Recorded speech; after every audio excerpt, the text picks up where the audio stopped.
Bien, alors est-ce que vous pouvez nous dire quelles sont vos revendications?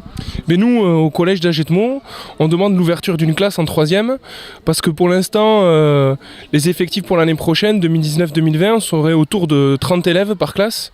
Donc on demande l'ouverture d'une classe pour pouvoir travailler dans de bonnes conditions, sachant qu'actuellement, les classes du collège d'Agetmo, en majorité, ne peuvent accueillir qu'un maximum de 27 élèves. Est-ce que vous êtes en zone prioritaire? On n'est pas en zone prioritaire, non, mais les classes qui ont été réalisées en fait par le conseil départemental ne peuvent accueillir que des classes de 27 élèves maximum. Donc on se retrouverait dans une situation où on ne pourrait pas faire entrer tous les élèves. Et on n'est pas aussi en éducation prioritaire, mais par contre la zone autour d'Agetmo est en train de se paupériser, donc on a de plus en plus d'élèves en situation socialement difficile, ce qui fait qu'on demande pour qu'ils puissent réussir d'obtenir des classes à effectifs réduits. Et il y a aussi des revendications de la part du personnel de service?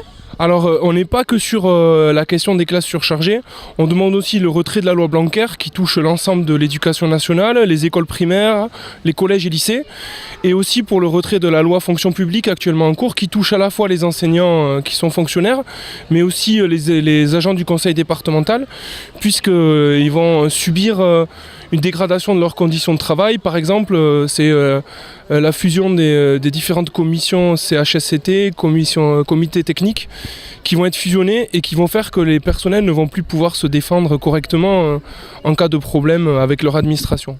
Mais en ce qui les concerne, il n'y a pas de suppression de postes. Alors il faut savoir que Macron avait prévu de diminuer le nombre de fonctionnaires de 120 000.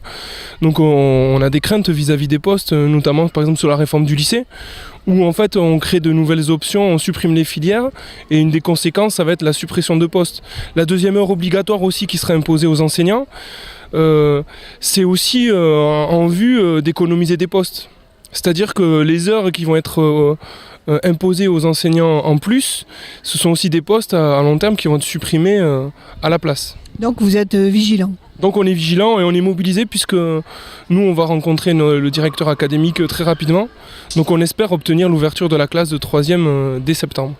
Bien, je vous remercie.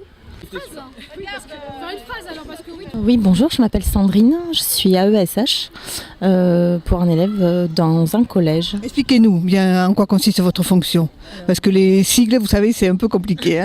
Alors ma fonction, en fait, c'est de m'occuper d'un enfant qui a un handicap, que ça peut être de la dyslexie, de la dysprasie, et en fait, de pallier en fait à ses problèmes, donc soit à prendre les cours, soit à lui réexpliquer la consigne, voilà, et à faire en sorte qu'il puisse avoir une scolarité la plus normale et qu'on l'amène vers son autonomie en fait. Et vous êtes inquiète pour l'avenir alors ? Alors oui, on est un petit peu inquiète puisqu'on ne sait pas encore ce qui va se passer pour notre statut.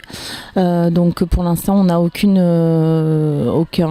date ou aucun contrat prochain pour la rentrée. Donc pour l'instant, on est aussi, on ne sait pas ce que va devenir notre métier, les enfants. Enfin, c'est surtout aussi les enfants puisque c'est quand même eux qui sont concernés. Parce que c'est comme toujours, c'est-à-dire que c'est chaque année qu'on vous renouvelle le contrat.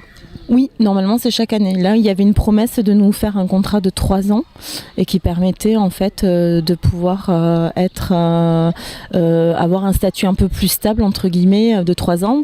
Et au bout de 5 ans, normalement, nous avions droit à un CDI.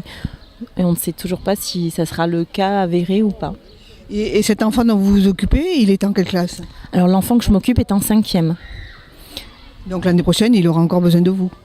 Pour l'instant, oui, il aura besoin de moi sûrement l'année prochaine et sûrement encore en 3e. Bien, écoutez, merci pour tous ces renseignements. Merci.